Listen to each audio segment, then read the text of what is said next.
Olá, a paz do Senhor a todos os irmãos. Mais uma vez nós estamos aqui para um subsídio da aula da Escola Bíblica Dominical. Lembrando que o tema da nossa revista deste trimestre é Eclésia, um convite à comunhão em um mundo individualista. E neste próximo domingo, meus professores, nós vamos estudar a lição de número 6, que tem por tema o caminho do discipulado. O nosso texto-chave se encontra em Mateus, capítulo 28, os versos 19 e 20, que diz assim: Portanto, vão e façam discípulos de todas as nações, batizando-os em nome do Pai e do Filho e do Espírito Santo, ensinando-os a obedecer a tudo o que eu ordenei a vocês. E eu estarei sempre com vocês até o fim dos tempos. A nossa leitura bíblica se encontra em Lucas, capítulo de número 14, os versos de número 25 até o verso de número 35. Os objetivos desta aula são três.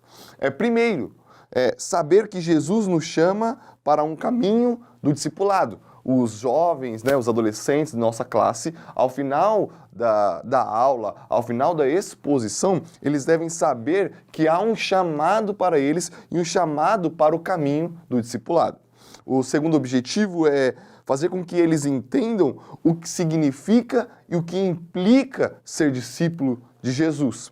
E o terceiro objetivo e último é fazer com que eles compreendam que é na comunhão da eclésia, na comunhão da eclesia, da igreja, que nós somos discipulados e que nós entramos neste caminho de discipulado. Bom, meus irmãos, eu te incentivo, ou na verdade te aconselho, a começar esta aula, a aula de número 6, fazendo uma pergunta introdutória a eles. Faça uma pergunta aos seus jovens, aos seus alunos, perguntando o que Jesus é para eles. Como que eles consideram a pessoa de Jesus? De que forma que eles consideram? Quem é Jesus na vida deles? Quem é Jesus para eles? Em que posição Jesus está em sua vida cotidiana? Essa é a primeira pergunta que eu acho que nós temos que fazer aos nossos jovens e deixar eles responderem e pensarem, refletirem sobre essa pergunta. Por quê? Porque na introdução da nossa lição e da revista, você vai ver que quando nós nascemos e somos crianças, nós temos apenas um tipo de relação. A relação de filhos e de pais. Nós aprendemos então quem são os nossos pais, nós aprendemos então que nós somos filhos, nós aprendemos que nós temos que obedecer aos nossos pais. Mas o tempo vai passando e à medida que nós vamos crescendo, outras relações vão surgindo e nós vamos compreendendo que há outras relações na sociedade. Por exemplo, então quando nós entramos na escola, nós somos apresentados a um outro tipo de relação. A relação de professor, de mestre e de aluno. Agora nós não somos apenas filhos de pais, mas agora na relação da escola nós somos alunos e nós temos professores. Nós temos alguém que nos passa um tipo de conhecimento. Então, surge aí um outro tipo de relação. Isso é importante por quê? Porque muitas pessoas vão dizer ao longo da história que Jesus foi um grande mestre, que Jesus foi um grande sábio, que Jesus foi um grande professor e legou à humanidade grandes ensinamentos e grandes conselhos e sábios conselhos. Muitas pessoas se achegam a Jesus e se relacionam com Jesus nesta relação de um sábio e um aluno. Para estes, então, Jesus é um sábio, como foi Platão, como foi Aristóteles. Jesus é um grande professor da humanidade. Eles enxergam Jesus e se relacionam com Jesus a partir desta relação de professor e aluno. No entanto, tem um texto do C.S. Lewis que eu coloquei aqui na revista, que eu gostaria que você lesse e começasse com essa pergunta, fazendo com que os jovens reflitam: quem é Jesus na sua vida? Qual é o tipo de relação que você mantém com Jesus? Jesus é apenas um sábio, um mestre que ensinou coisas boas à humanidade, que te ensina coisas boas? Ou Jesus é o próprio Deus? Ou Jesus é Deus, ou Jesus é o Senhor da nossa vida. C.S. Lewis, ele vai dizer assim, que é um texto lindo. Olha, ou esse homem, Jesus, ou Jesus era e é o Filho de Deus, ou não passa de um louco ou coisa pior. Você pode querer calá-lo por ser um louco, pode cuspir nele e matá-lo como a um demônio, ou pode prosternar-se aos seus pés e chamá-lo de Senhor e Deus.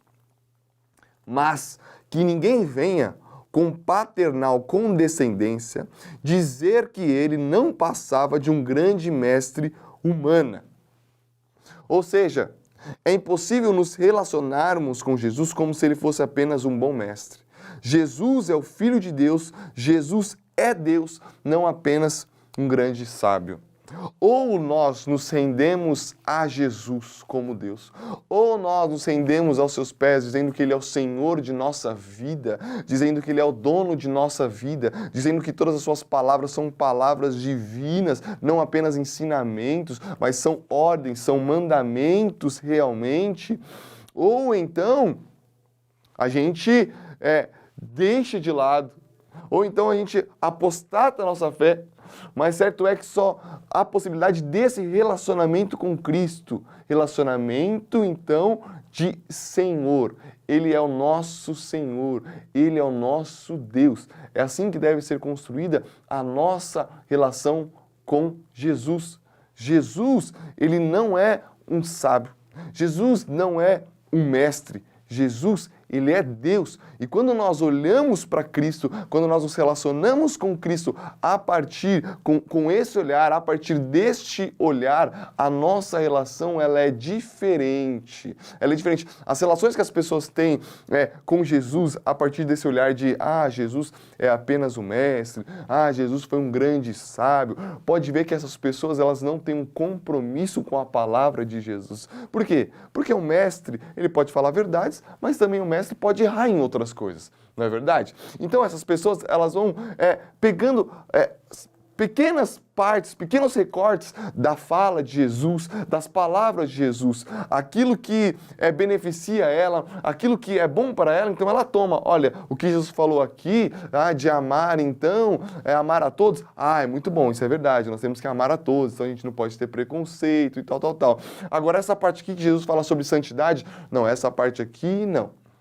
As pessoas que se relacionam com Jesus nesta lente, então, de, ele é um sábio, essas pessoas não têm um compromisso com Jesus. Mas este não foi o chamado de Cristo para as pessoas. Jesus não chamou as pessoas para se relacionar com Ele como se Ele fosse um sábio e as pessoas fossem alunos. O convite de Jesus é diferente. O convite de Jesus é para um caminho de discipulado. Jesus não chama as pessoas para serem e se tornarem seus alunos. Jesus chama as pessoas para serem seus discípulos. Essa é a primeira parte, essa é a introdução da aula que eu acho que nós temos que deixar bem claro. Há um convite em Jesus, há um chamado em Jesus e é um chamado de viver em um discipulado, de se tornar um discípulo. E a aula, então, vai responder o que é ser discípulo de Jesus e como que nós, então, entramos neste caminho de discipulado e nos tornamos discípulos de Jesus. A lição de número 6, então, tem este objetivo de responder essas questões. Vou recapitular um pouquinho aquilo que eu tenho dito nas aulas anteriores, né? Eu tenho dito que a lição, a revista, ela foi dividida em 3 partes, certo? Da lição de número 1 até a lição de número 4, então, nós falamos sobre o que é igreja biblicamente. Nós fomos refletir biblicamente o que a Bíblia, o que as Escrituras nos diz o que é a igreja. Então, nós entendemos que a eclesia, a eclésia, a igreja é o ajuntamento, é a assembleia das pessoas que creem e seguem Cristo, certo? É esta assembleia, é esta reunião. Nós aprendemos que a igreja, então, ela é como um corpo, ela é formada por vários membros que são dependentes, interdependentes um do outro. Enfim, Da lição de número 1 até a lição de número 4, então, nós estudamos o que é a igreja biblicamente. Agora, da lição de número 6 até a lição de número 8, a lição 6, a lição 7 e a lição de número 8, ela está inserida em um outro bloco. Que bloco é esse? É o bloco das questões da igreja local. Nós vamos discutir então um pouquinho mais sobre a igreja local, sobre o que nós fazemos em nossas congregações. Se nós já estudamos o que é a igreja biblicamente, a igreja como um todo, a eclésia como um todo, agora nós vamos estudar um pouquinho mais sobre a igreja local, sobre o que acontece na igreja local. E a primeira coisa é esta lição aqui, que acontece na igreja local, então, é o discipulado. É na igreja local, então, que nós nos tornamos discípulos de Jesus, que nós aprendemos o que é ser discípulo de Jesus. É na igreja local. Essa é uma função da igreja local, da nossa congregação. Bom, o discipulado, ele tem duas acepções. O que é o discipulado? Nós podemos perguntar. O discipulado tem duas acepções. Primeiro, o discipulado, então, nós podemos dizer que é o ato de seguir a Jesus.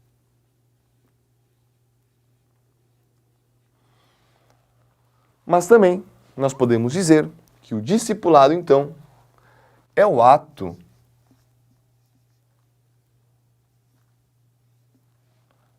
de fazer discípulos.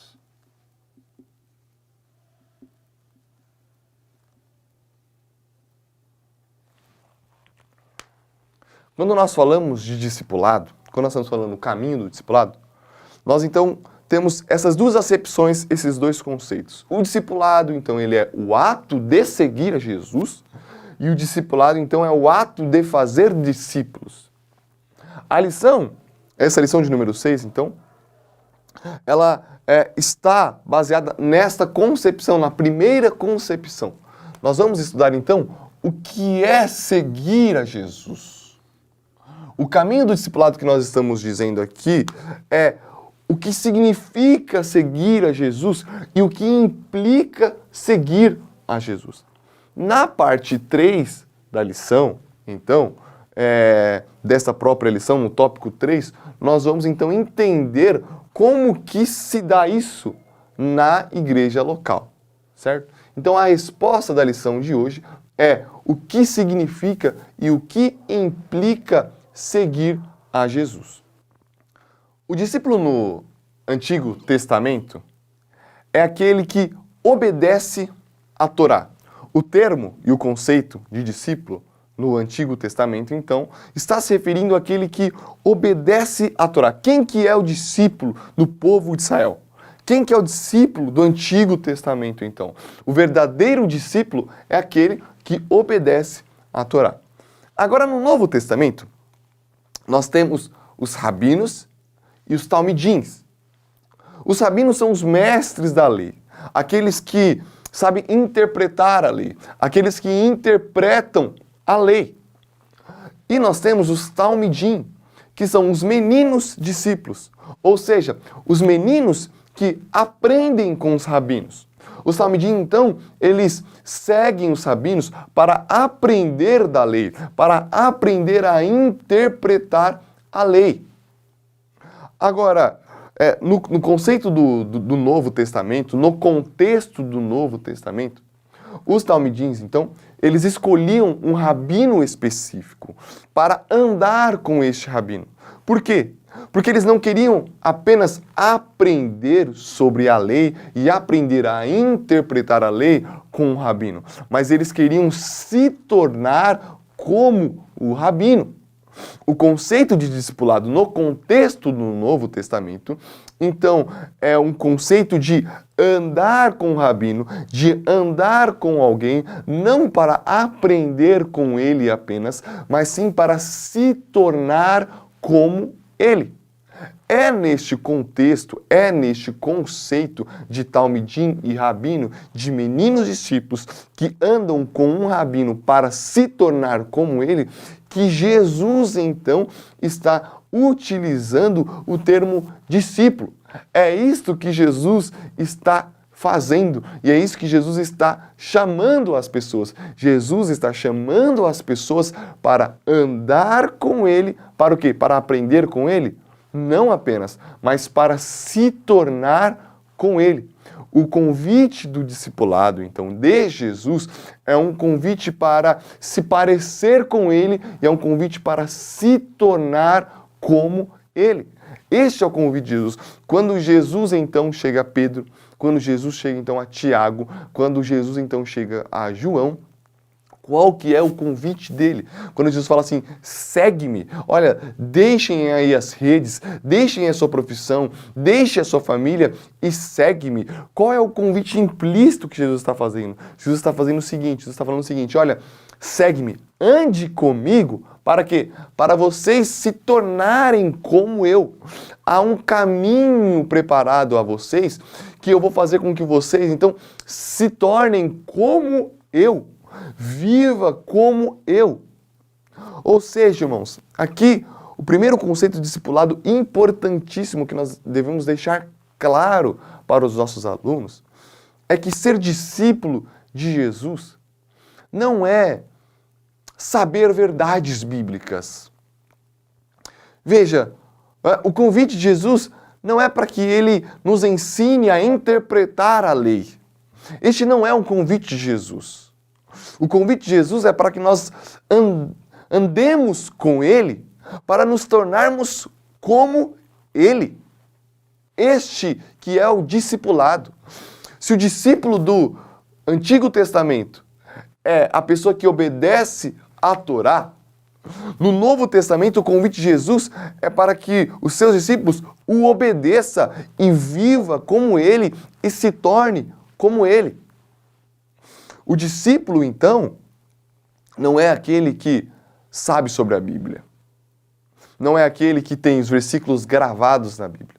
Não é aquele que sabe sistematizar a Bíblia, que sabe a teologia sistemática, que sabe todos os conceitos da Bíblia. Não é este. O discípulo é aquele que obedece a Jesus e que está neste caminho de se tornar como Ele. Aqui uma das primeiras implicações, então, desse entendimento nos questionar os alunos sobre, sim, é importante saber a Bíblia, é importante estudar a Bíblia, é importante, mas o discipulado, o objetivo do discipulado não é nos fazer intérpretes da lei, não é nos fazer intérpretes da Bíblia, mas é nos fazer sermos e nos tornarmos pequenos Cristos. Pessoas parecidas com Cristo no caráter, na maneira de falar, na maneira de agir. Como que nós sabemos que nós somos um discípulo de Jesus ou não? É se nós estamos nos parecendo com Cristo. É se nós estamos nos parecendo com Ele nas nossas atitudes, nas nossas amizades, nos nossos relacionamentos, na forma que nós falamos, na forma que nós olhamos as pessoas, nas formas que nós nos relacionamos com as pessoas que estão necessitadas hoje em dia. É assim que nós demonstramos e sabemos se nós somos discípulos de Jesus. Não é por pregar, não é por ensinar, não é por saber verdades bíblicas, não é por saber interpretar a lei, não. O convite de Jesus não é para isso, mas o convite de Jesus é para nos tornarmos parecido com Ele. O discípulo é aquele que parece com Cristo. O verdadeiro discípulo é aquele que está neste caminho de se tornar como Cristo. Dia após dia está se tornando como Ele. Dia após dia está deixando de ser menos Ele mesmo, mas está se tornando mais parecido com Cristo. Esse, então, é o discípulo de Jesus. Aquele que não apenas fala, mas é aquele que aprende com Cristo e vive como Cristo. Bom, nós já então compreendemos o que é ser discípulo de Jesus e qual é este convite do caminho do discipulado, ou do caminho para o discipulado. Nós acabamos então de entender isto. A partir disso, nós então vamos compreender que esse chamado para se parecer com Cristo, para andar com Cristo a fim de se tornar como Ele, implica em um custo. E aqui você pode, como os irmãos já conhecem os alunos de vocês sabem, aqueles que fazem faculdade, aqueles que vão casar, estão se preparando para casar, né, aqueles que compraram um carro, por exemplo. E aí você pode questionar os seus alunos sobre como que eles fizeram isso, né? Como que eles entraram na faculdade. Antes de entrar na faculdade, o que que eles pensaram? Como eles se organizaram. Por quê? Porque tudo que nós vamos fazer na vida, a gente sabe que tem um custo. E as nossas decisões, nós tomamos as nossas decisões mediadas pelos custos. Então, por exemplo, se eu vou fazer faculdade, e eu vou fazer uma faculdade privada, isto é, eu vou pagar a minha faculdade mensalmente. Vai ter uma mensalidade e eu irei pagar esta mensalidade, certo? Eu tenho que pensar então, como que eu vou pagar esta mensalidade? Por quê? Porque há um custo. Fazer a faculdade, então, há um custo, requer que eu consiga pagar este custo. Então eu preciso pensar, com o meu salário eu consigo pagar esta faculdade, esta mensalidade? Como que eu vou pagar esta mensalidade? Antes de tomar a decisão de se inscrever na faculdade, de se matricular na faculdade, então eu penso sobre o custo.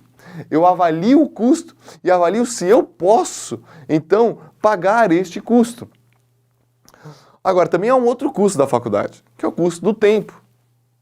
Vão ser 4, 5 anos de faculdade onde eu vou ter que dedicar-me, vou ter que dedicar o tempo para isto, para conseguir me formar depois desses 4, 5 anos, eu vou gastar um bom tempo nisso. Vai ter feriado que eu vou estar estudando, vai ter final de semana que eu vou estar estudando. Provavelmente, se eu estudar à noite, então, a noite inteira eu vou passar numa faculdade e quando eu chegar, vou chegar tarde, já vou ter que dormir. Enfim, há um outro custo. Não é apenas o custo financeiro, mas também tem um custo do tempo. Nós, então, avaliamos. Antes de tomar qualquer decisão, nós avaliamos os custos. Quais são os custos e como que nós vamos pagar estes custos, certo? Como que nós vamos lidar com esses custos. O discipulado também tem os seus custos. O discipulado não é um chamado de Jesus e diga, olha, segue-me, porque vocês vão aprender de mim e vocês vão se tornar como eu sou, vocês vão se tornar como eu, vão viver como eu e pronto e simples. Não é. Há um custo nesse chamado, há um custo nesse convite que nós precisamos entender, que os jovens precisam entender. O discipulado, o ser parecido com Cristo, se tornar discípulo verdadeiro de Cristo, exige um custo, implica em um custo a se pagar.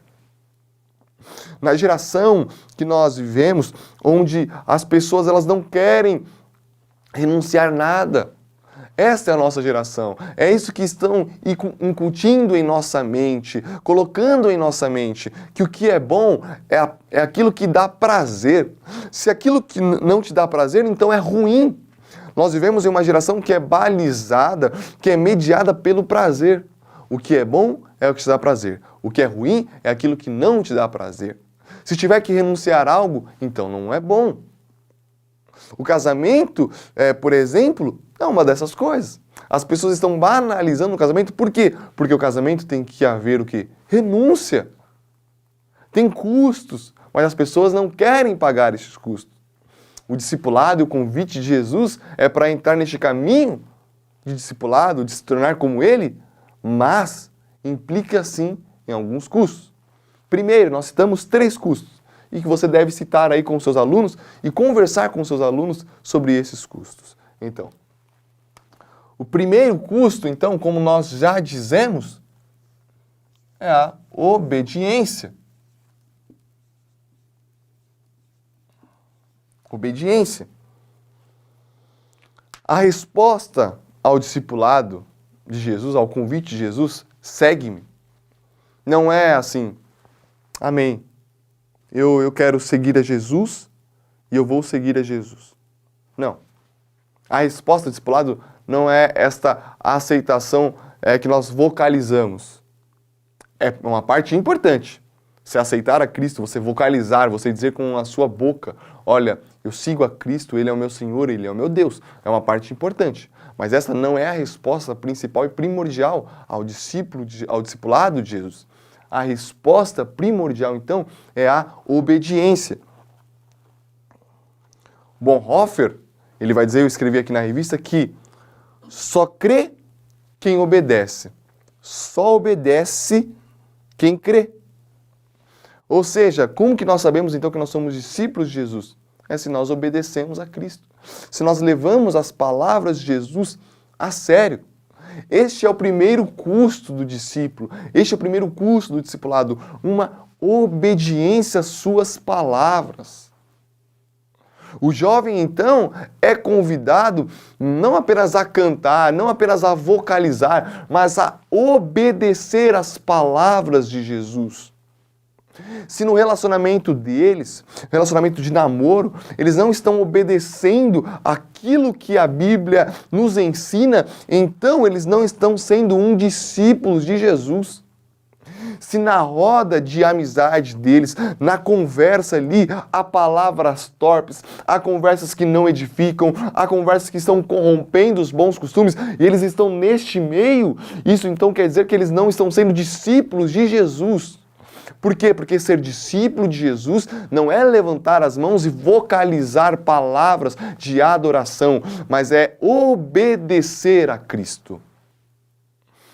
O primeiro custo do discipulado, então, é obediência. É obedecer às palavras de Jesus.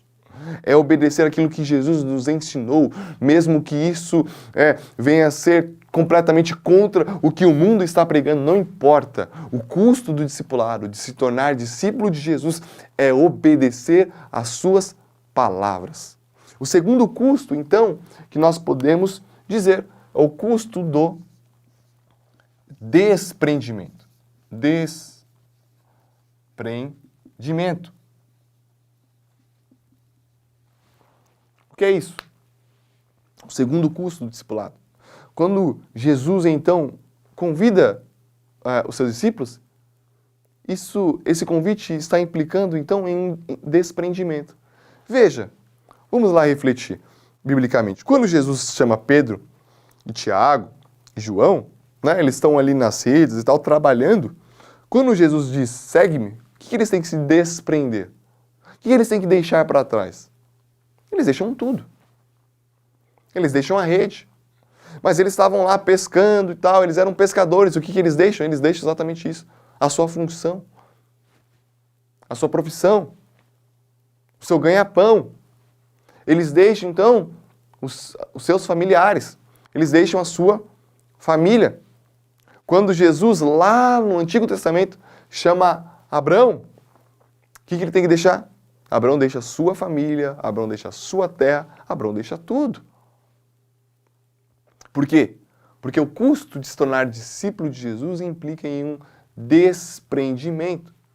Quando o jovem rico chega a Jesus perguntando o que ele deve fazer para lhe dar a vida eterna, e aí Jesus fala, você tem que saber da lei e tal, ele fala, olha, isso, eu faço tudo isso, eu sei de tudo isso. Aí Jesus diz, então, faz o seguinte, olha, vende tudo que você tem, dê aos pobres e segue-me. Veja, o convite de Jesus é, siga-me, mas ao mesmo tempo está implicando em uma renúncia, em um desprendimento. Deixa suas riquezas de lado e vem seguir-me. E vem viver como eu, porque eu não tenho lugar para repousar a minha cabeça.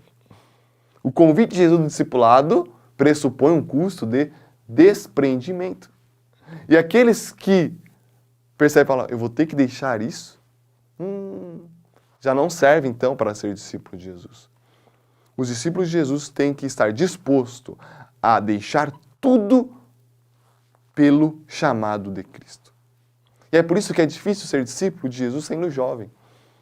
É por isso, irmãos, que é difícil realmente nós nos tornarmos como Cristo é, jovem. Por quê? Porque muitas vezes nós temos que deixar coisas. Os jovens precisam deixar amizades, e é difícil. É difícil você deixar amizades que te fazem bem, que, olha, te alegra, que é engraçado estar no meio da rapaziada. Mas ser discípulo de Jesus muitas vezes vai implicar em deixar os amigos, em deixar essas rodas de amizades. Nesta parte, então, irmãos, nós temos que lançar luz à vida dos jovens e mostrar a eles aonde que implica esses custos. É realmente lá na faculdade, é realmente nas suas amizades. Ser discípulo de Jesus vai ter um custo de desprendimento. Aqueles que querem ser discípulos de Jesus, ou seja, se tornar como Cristo, deve estar disposto a deixar o que tem que deixar. Se eu tenho que deixar então a minha profissão por causa de Cristo, eu tenho que deixar. Se o trabalho deles faz com que eles vivam em mentira, mentindo, enganando as pessoas, qual é o ato que eles precisam fazer? Com responsabilidade, óbvio, mas deixar esta empresa, deixar este emprego, por causa do quê? Do discipulado de Jesus. Seguir a Jesus implica no desprendimento. E o terceiro custo, que nós podemos dizer então, é o custo do sofrimento.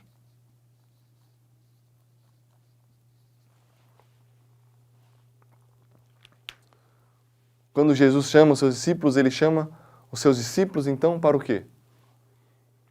Olha, venham até mim, segue-me e vamos para a festa, vamos curtir a vida.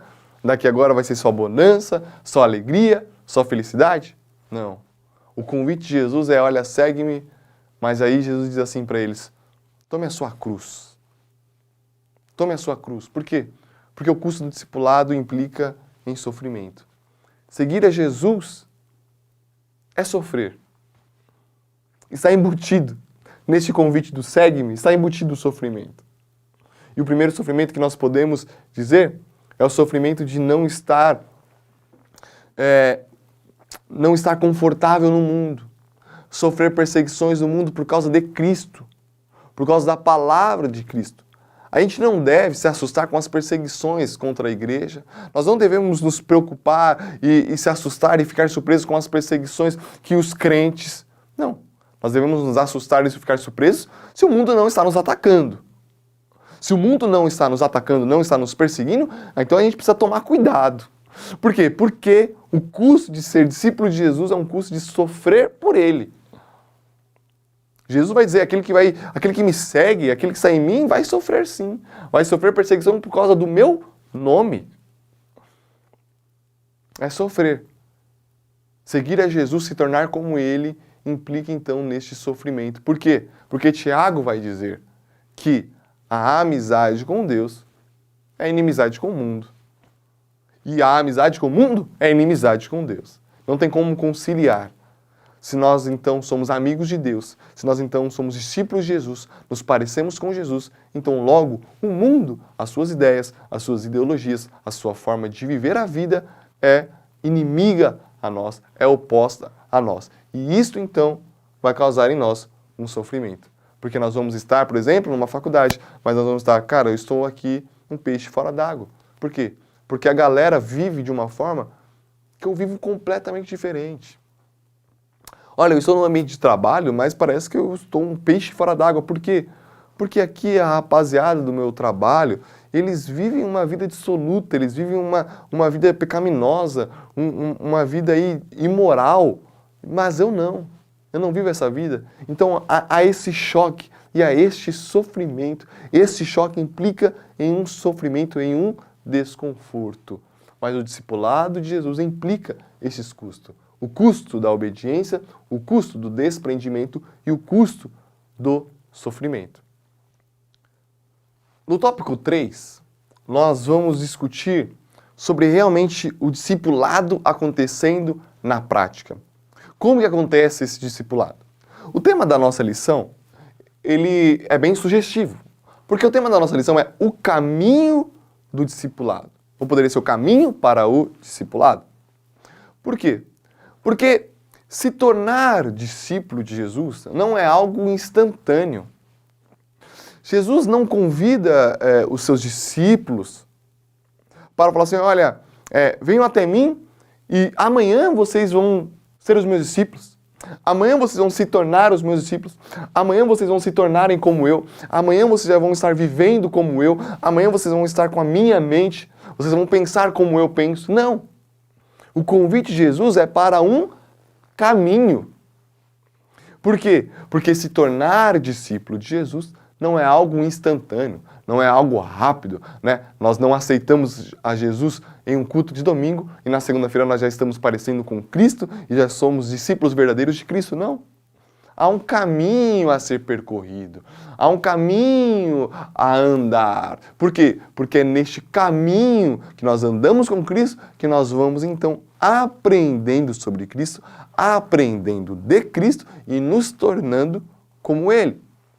E a igreja, a eclésia, é este lugar, ou é o lugar onde nós vamos então sendo ajudados neste caminho.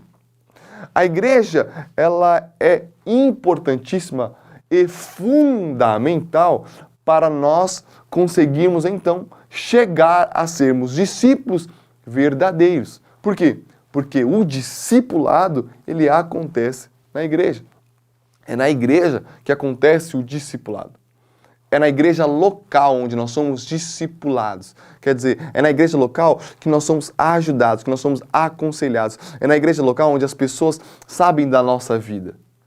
É na igreja local onde as pessoas sabem que nós estamos ali passando por um processo difícil dentro da nossa empresa.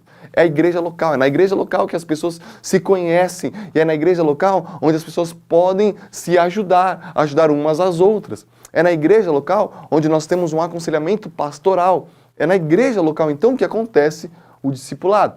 E o discipulado na igreja acontece de 3 formas. Nós apontamos aqui e este é o ponto final da aula, certo? Então, o discipulado na igreja acontece mediante, primeiro, a repreensão.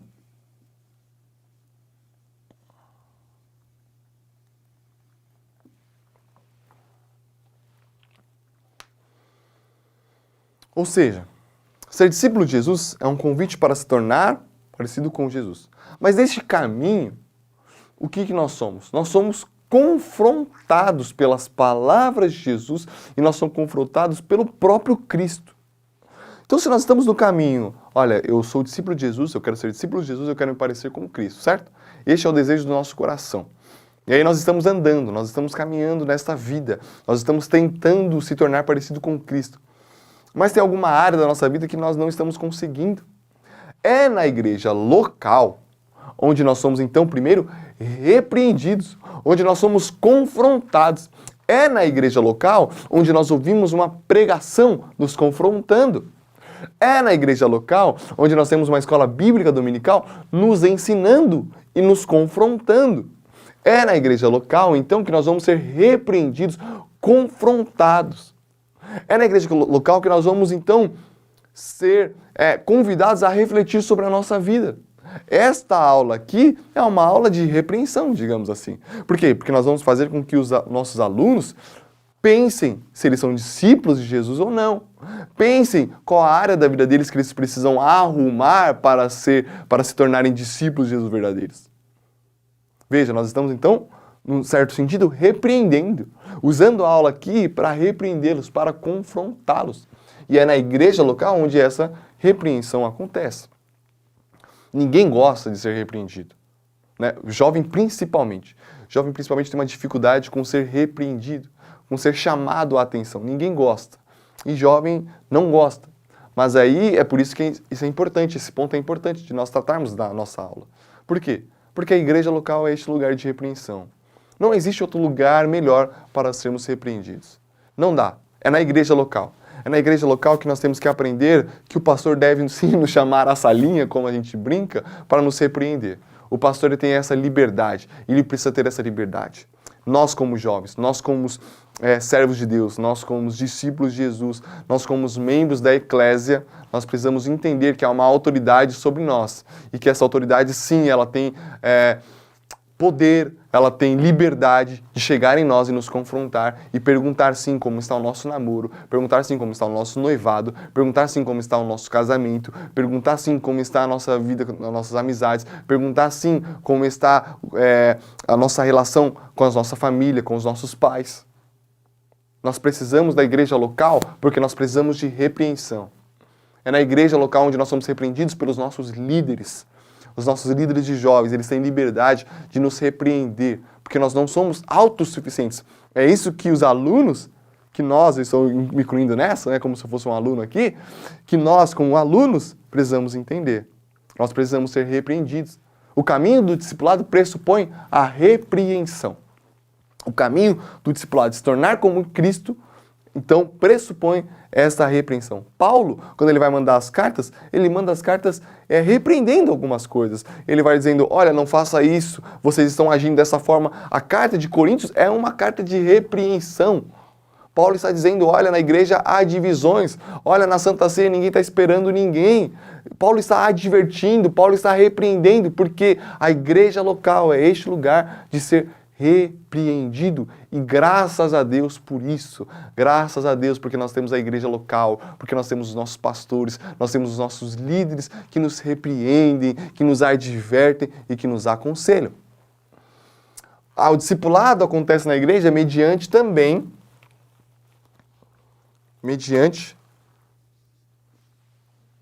a confissão.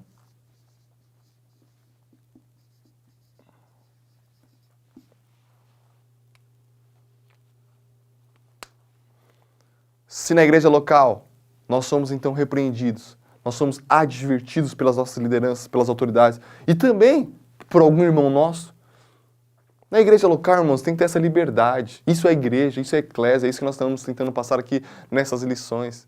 Precisa ter essa liberdade do irmão olhar para nós e falar assim, poxa, Daniel, cara, eu tenho visto algumas atitudes suas, não me levem a mal não, mas eu estou aqui para te ajudar, eu estou aqui porque eu quero que você esteja no caminho correto, no caminho certo. Talvez isso que você está fazendo, talvez não seja errado. Um irmão, um membro da nossa igreja, mas isso é amor, isso é demonstrar amor, irmãos, isso é eclésia, isso é igreja. A gente precisa entender isso. Então a igreja local é este lugar de repreensão, mas a igreja local também é o lugar de confissão. E o discipulado acontece mediante a confissão. Não existe discipulado, não existe esse caminho de se parecer com Cristo sem confissão. Não existe. Não existe. Quando Pedro falha, Jesus, depois de um tempo, vai até Pedro. Jesus vai se encontrar com Pedro e ali naquele local há uma confissão bela. Pedro se confessa diante de Deus, ou se confessa diante de Jesus. Pedro se confessa, olha Jesus, eu te amo, mas eu não amo como o Senhor me ama, com um amor ágape. É uma confissão de Pedro. A igreja local é este lugar de confissão.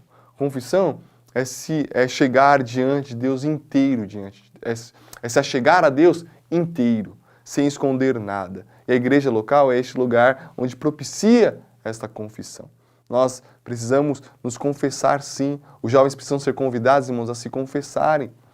Antigamente, eu ouço pelo que a minha mãe, pelo que os meus pais, pelo que os meus irmãos falam, né? E falavam a respeito da igreja de uns anos atrás. Mas havia ali a confissão, uma confissão até às vezes pública. A gente pode dizer se era errado ou não, mas havia um temor e havia um entendimento de que, olha, eu preciso me confessar diante da igreja, ou eu preciso me confessar ao pastor, eu preciso me confessar a um líder, eu preciso me confessar a um irmão, porque quando eu me confesso, então, a Bíblia vai dizer que nós alcançamos misericórdia. Aquele que confessa e deixa, alcança misericórdia.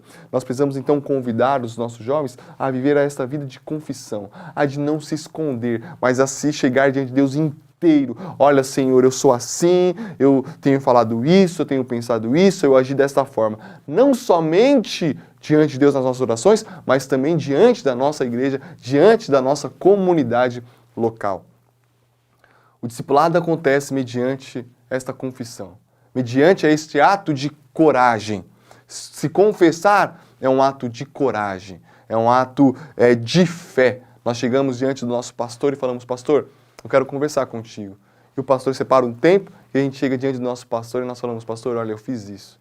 Pastor, olha, eu estou preso nisso. Olha, pastor, eu não consigo me desvincular disto. Pastor, eu não consigo parar de falar isto. Pastor, eu não consigo parar de pensar nisto. Nós nos confessamos, nós somos repreendidos e nós somos curados. Tiago vai dizer que quando nós confessamos uns aos outros, nós somos curados. Ele vai dizer isso, ele vai dizer, olha, confessai uns aos outros para que vocês sejam curados. É na confissão onde nós somos lavados, é na confissão onde nós somos curados. E os nossos jovens precisam se confessar, porque o discipulado acontece mediante a confissão. E por último, então, o discipulado acontece mediante a comunhão. E aqui é o ponto-chave de toda a nossa revista, nós estamos dizendo dizendo e redizendo, né, que a eclésia, a igreja, ela se resume à comunhão. Sem comunhão não há igreja, sem comunhão não há eclésia. Nós estamos batendo aí nessa tecla dia após dia, aula após aula, de que a igreja é comunhão. O discipulado acontece na igreja mediante a comunhão, mediante o nosso ajuntamento, mediante onde nós olhamos um nos olhos do outro. Aí sim há o discipulado, aí sim acontece o discipulado. Por quê? Porque pessoas precisam de pessoas.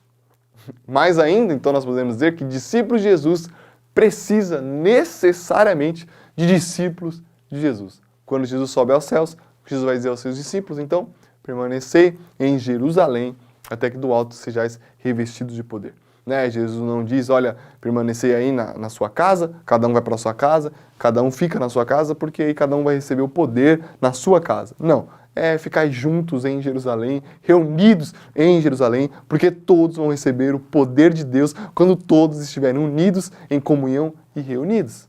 É na comunhão da igreja onde nós recebemos o poder do Espírito Santo, onde nós somos discipulados pelo Espírito Santo. É na comunhão. Nós precisamos um do outro e isso precisa estar claro em nossa mente.